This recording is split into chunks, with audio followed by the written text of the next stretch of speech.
Donc, on a vu qu'un terme médical français va se composer essentiellement de corps, préfixes et suffixes.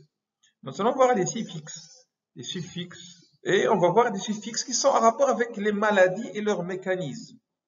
Donc, commençons par le suffixe qui existe toujours. Le suffixe, c'est la partie qu'on va accoler à la fin du corps. Donc, ation et essence. Lorsqu'on a le suffixe ation ou essence, ça veut dire transformation. Transformation de ce corps qui existe avant le suffixe. Par exemple, excavation. Excavation veut dire une transformation d'un organisme qui était plein et qui est devenu creux. Il était plein et la partie centrale a été enlevée par la nécrose éventuellement et donc il est devenu excavé. Excavé, c'est-à-dire cette partie-là, elle a été éliminée et il est devenu creux. On va appeler ça excavation. Dégénérescence, essence, transformation, ça veut dire que il a, au lieu de se développer, au lieu d'augmenter de taille, il est en train de disparaître. Disparaître. Donc, quelque chose dégénère qui va disparaître. Par exemple, il y a une tumeur qui va dégénérer. Donc, il va disparaître. On va dire dégénérescence de la tumeur. Dégénérescence de la tumeur. Ectasie, c'est-à-dire augmentation de taille.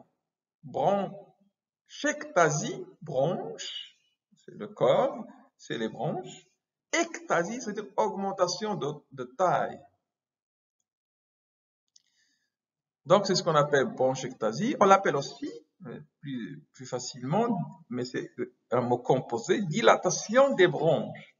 C'est dilatation des bronches. C'est des bronches normalement, ils ont un calibre petit, mais là, ils vont augmenter de taille, et lorsqu'ils vont augmenter de taille, ils vont entraîner une maladie qui s'appelle bronchectasie ou dilatation de bronches. Gène. Gène, si un corps se termine par gène, ça veut dire qu'il donne naissance à, ou qu'il va produire quelque chose. On va dire bronchogène. Bronchogène, c'est-à-dire qu'il vient des bronches. Gène, il vient d'eux. Donc, il vient des bronches. Endogène. Endogène, ça veut dire qu'il vient de l'intérieur. Mais si on l'associe à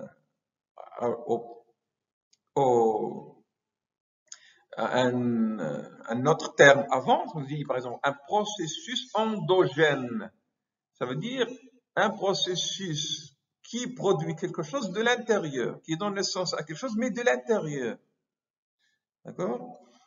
Génie, c'est l'action de genèse, l'action de donner naissance, l'action de la naissance. Pathogénie, la naissance de la maladie, la genèse de la maladie. Patho, c'est la maladie. It veut dire inflammation de, là vous allez le trouver de manière fréquente. Si vous voulez désigner l'inflammation, ajoutez it à votre organe. Bronchite, bronchite. Hépate, c'est le foie. Hépatite. Bronche, c'est les bronches pulmonaires. Bronchite, bronche respiratoire. Bronchite, hépatite. Inflammation du foie, inflammation des bronches. Logie, c'est la science de pneumologie, cardiologie. Et donc, toutes les spécialités médicales pratiquement, on va avoir ce terme logie à la fin. Néphrologie. D'accord? Neurologie. Donc, log qui étudie une science. Donc, pneumologue, c'est celui qui étudie la pneumologie. Cardiologue, c'est celui qui étudie la cardiologie. Et on veut dire en pratique, c'est le spécialiste de cette pathologie, de cet organe. Donc, le pneumologue, c'est le spécialiste en pneumologie. Le cardiologue, c'est le spécialiste en cardiologie. Lyse, destruction de. Cytolyse, c'est-à-dire destruction de la cellule. Homme à la fin, ça veut dire tumeur liée à quelque chose. Donc, neurinome, c'est-à-dire une tumeur au dépend du nerf. Neurinome. D'accord? anomalie de. Anomalie de quelque chose. Thrombose. On dit anomalie du thrombe. Thrombe, il fait allusion à la coagulation.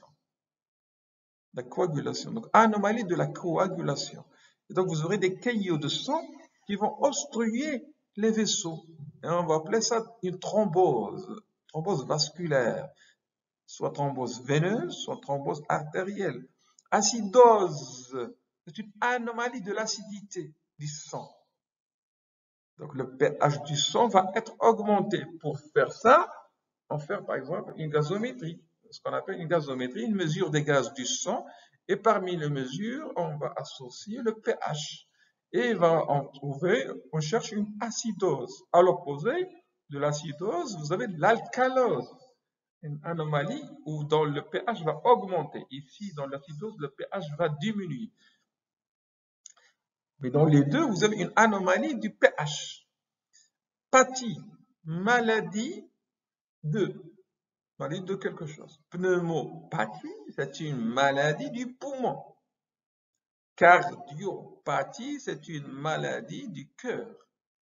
Hépatopathie, c'est une maladie du foie. Phobie, ça c'est l'adjectif et ça c'est le nom d'être phobe. Phobe, c'est qui craint. Crainte de. Claustrophobie. Claustrophobe. Claustrophobe, celui qui craint les lieux fermés. C'est une pathologie psychiatrique. Donc, il y a des personnes qui ont la claustrophobie. Ils sont claustrophobes. Et donc, cette maladie, la claustrophobie, c'est des gens, si vous ne supposez pas d'être enfermés dans des petits lieux, il ne se passe pas de rester dans des lieux enfermés. Philie qui aime, c'est le contraire de phobe, donc qui aime, amour de. Hémophilie, c'est une maladie aussi du sang. Hémophile, c'est une maladie de la coagulation du sang. D'accord? Et on l'a appelé hémophile parce que c'est des gens qui vont saigner beaucoup. Ils vont saigner, c'est des enfants souvent, qui ont une maladie de coagulation. Et on a besoin de compenser les facteurs qui leur manquent génétiquement. Hémophile, c'est le malade. Hémophilie, c'est la maladie.